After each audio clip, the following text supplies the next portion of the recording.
Eto na nga mga chong, marami tayong basketball updates.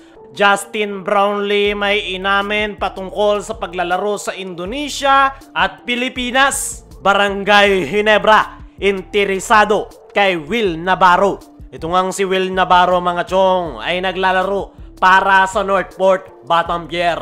At ngayong Philippine Cup nga mga chong ay nakakadalawang laro pa nga lang ito kung saan nag-a-average ito ng double-double performance na 14 points per game at 12 rebounds per game. Pero sa hindi malamang dahilan ay biglang ibinalik ng Northport Batangier itong si William Navarro sa injured list ng kanilang koponan. Ayon niya sa mga source ay okay na okay itong si Will Navarro. Kaya nga daw ito inilagay ng Northport Batangier sa injured list ay para tuluyan talaga nitong mapagaling yung kanyang past injury. At the same time ay iniingatan nga ito ng Northport Batangier na ma-injured ulit. Lalo na't interesado ang San Miguel Corporation sa nasabing player. At ang isa nga sa interesado kay William Navarro ay itong Barangay Ginebra. Pinatunayan nga rin niya ni Snow Badwa sa kanyang live podcast na target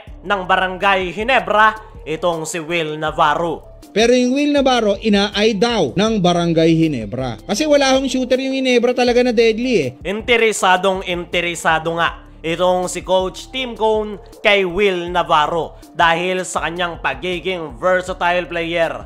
Kaya nitong maglaro ng multiple positions, kayang makipagsabayan sa loob ng painted area at the same time ay meron nga siyang efficient outside shooting. At ang outside shooting nga ang sinusubukang solusyonan ngayon ng Barangay Ginebra sa kanilang koponan. At malaki nga ang may tutulong nitong si William Navarro sakaling makuha nila ito sa Northport Batangier. Kaya naman, interesado talaga sa kanya si Coach Tim Cone dahil babagay nga ito sa kanyang hybrid triangle offense. Pero meron ngang concern si Coach Tim Cone patungkol kay Will Navarro dahil napapadalas na nga ang kanyang mga injury. Pero kahit na ganon, ay handa nga raw sumugal ang Barangay Ginebra sa nasabing player. At hindi na nga bago ang ganyan sa Ginebra. Yung pinaka-notable nga mga chong ay yung pag-aantay nila kay Art de la Cruz. Kinuha nila ito sa Northport Batangier kahit may iniindang injury.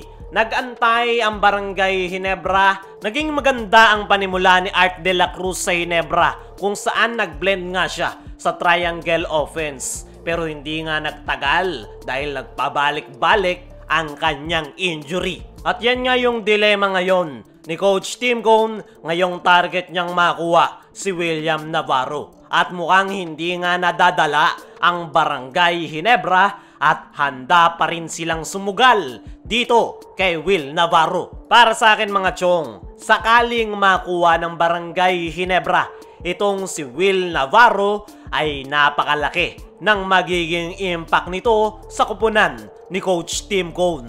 Unang-una, bagay na bagay nga ito sa hybrid triangle offense ni Coach Tim dahil sa kanyang pagiging versatile player. At yan nga ang gustong-gusto ni Coach Tim sa isang player dahil mas nagiging maganda ang flow ng kanilang opensa. At antabayanan na lang natin kung ano ang magiging update patungkol sa pagkuha ng Ginebra kay Will Navarro. Dumako naman tayo dito sa kabilang balita. Justin Brownlee may inamin patungkol sa paglalaro sa Indonesia at Pilipinas. Ito nga si Justin Brownlee mga chong ay kasalukuyang naglalaro para sa Pelita Jaya sa Indonesia Basketball League. Diyan nga naglaro si Justin Brownlee para ikondisyon ang kanyang katawan para sa nalalapit na Olympic qualifying tournament. At sa debut game nga ni Justin Brownlee ay impressive yung kanyang ipinakitang performance sa kabila yan ng limitadong minuto lang ang kanyang nakuha.